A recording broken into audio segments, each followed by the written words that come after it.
Good morning, everyone. Thank you for having me here. We had just held a very interesting panel about the future regulation of the EU and how that impacts on companies.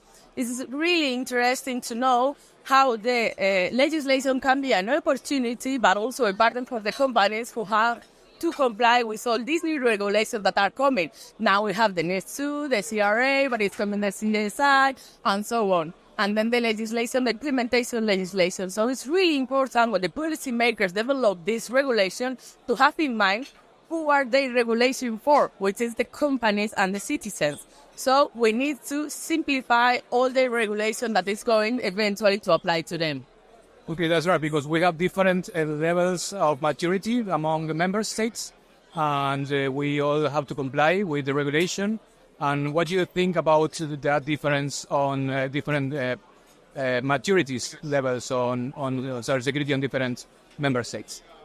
Yeah, there are a lot of differences on maturity. I have to say that Spain is the second in cybersecurity terms in the European Union, and the European institutions are regulation like a common level for everyone. But then a member state such as Spain can have like an inside regulation specifically for cybersecurity. So we need to put both regulations together to have like a common ground.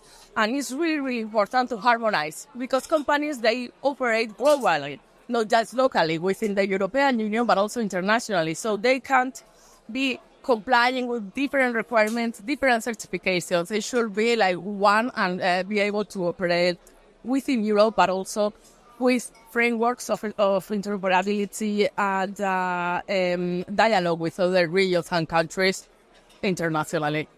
And the last question would be, what do you think about NIS2? How long would it take to fully apply to all member states? NIS2 had to be transposed last 17th of October. There are several countries that have not transposed it yet.